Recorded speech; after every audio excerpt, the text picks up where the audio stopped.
can we die psychologically to the self?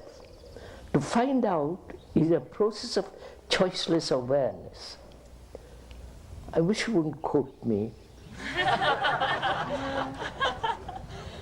However, in order to observe choicelessly, it seems we must have ended or died to the ego, me. So my question is, how can I observe in my current state of fragmentation? Is it like the eye trying to see the eye? As you have said, we must be free of fear in order to observe fear. This is an impossible paradox. It is driving me mad. Please clearly clarify this issue. I will clarify the issue. Don't quote me. Or anybody. Because then it's not yours. You're second-hand, you become second-hand human beings, which we are. So, please, that's the first thing to do.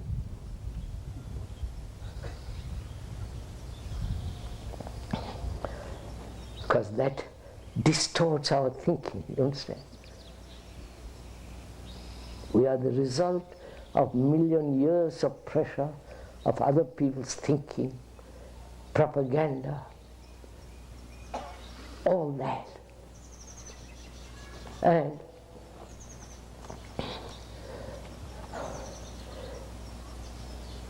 if one is not free of all that,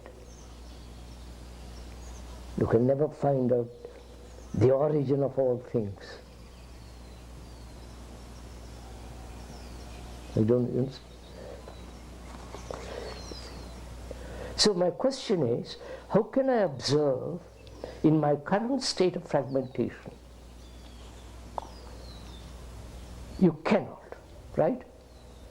But you can observe your fragmentation. I don't know if you follow this. I am observing myself. In observing, I discover that I am looking at myself with certain prejudice. So I forget looking at myself, I go into the question of prejudice. Yeah? I'm aware, I become aware of my prejudice, and can I look at it without any sense of distortion, without choice, without and all the rest of it. Just to observe the prejudice I have. Let the story of prejudice tell me. Not I tell the story about prejudice, but let prejudice unroll itself. You understand what I'm saying? What's the cause of prejudice? The image, conclusions, opinions. So I begin to discover, one begins to discover, in looking at fear, I realize that I am fragmented, that fragmentation is brought about by thought, naturally. And therefore, I begin to be aware of the movement of thought. So what is important is not observe fear. When my mind itself is clouded, confused, so I inquire into my confusion. Why are human beings confused? Well, why are you all confused? If you're very clear, you wouldn't be here. And I wouldn't be here. Thank God. Because we are confused, our question is, what is this confusion? Who has created this confusion? In us and outside of us. Right? So in inquiring or observing confusion, the movement is to be aware of the movement of thought, the contradictory nature of thought. And that, you follow? The whole thing unrolls itself if you watch.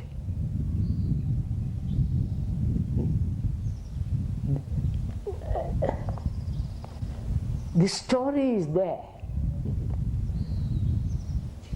but we don't read the story. We are telling the book what it should say. You understand? We are not saying it's there is the history of myself. History of mankind is myself. So, in inquiring into reading that book, I read the book chapter by chapter, or I understand the whole book instantly.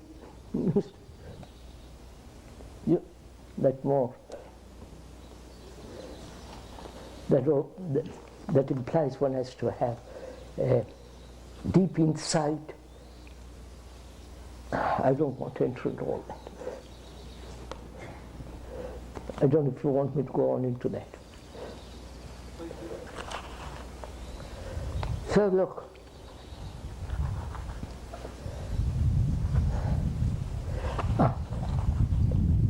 there is confusion in all of us. And it would say, I'm not confused. That would be too silly.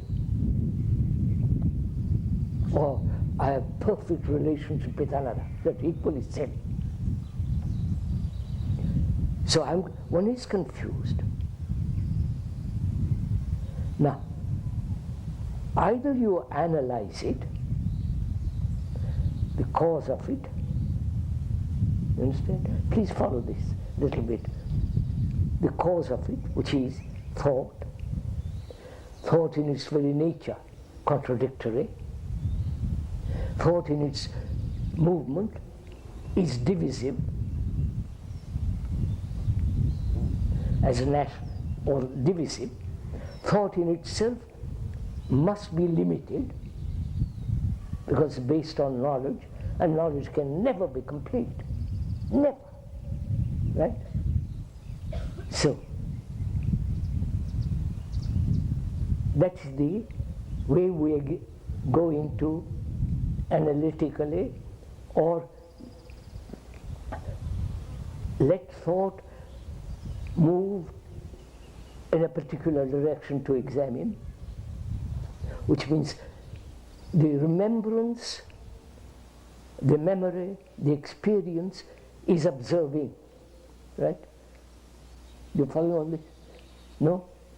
All right. When you observe somebody, your friend or whoever it is, you're observing what? Not the face, not the figure, not how she looks or he looks, long hair, short hair. You're observing the image that you have built about her or him. So we are saying all that is a movement of thought based on remembrances, right? Conclusions, ideas. All that's a movement of thought. I mean, this is obvious fact. You don't have to prove it to anybody. That thought in itself is divisive, fragmentary, partial, can never be complete. Therefore, it must create confusion. Now, I've explained it. Now, can you look at this sense of confusion in oneself? Please follow me a little bit. Without going through all that process. You understand? Without explanation, without remember, just to look at it and see, to have an insight into it, then you can explain. Have I explained? I'll get it.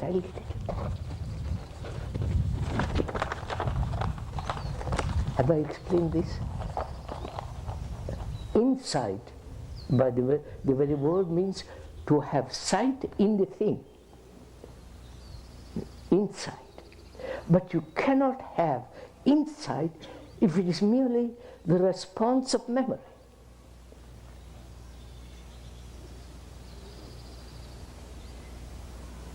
Look, organized religion is not religion, right? With all the nonsense that goes on with it. Rituals, dogmas, theories, theologians spinning out new theories about so on. That's not religion. Now, what makes you say that's not religion?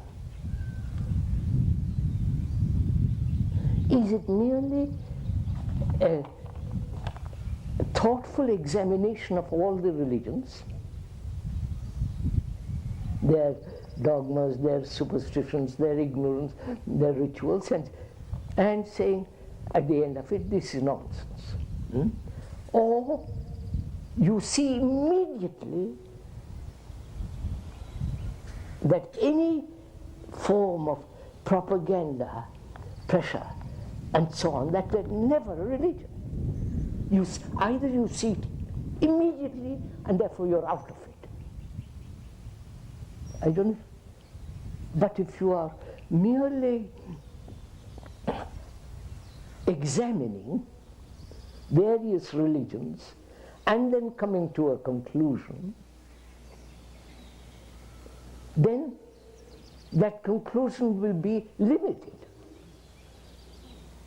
can be broken down by argument, by superior knowledge, and so on. But if you get an insight into the nature of this religious structure which man has invented, the mind is immediately free of it. I don't know if you're following me. It's like, I'll take another. If you understand the tyranny of one guru, right? Tyranny. They are tyrants because they want power, position, all the rest of it. They know, we don't know, others don't know. So, the tyranny, if you see the tyranny of the guru, of one guru, you have seen the tyranny of all gurus. You understand? So you don't go from one guru to another. I'm afraid you're doing that.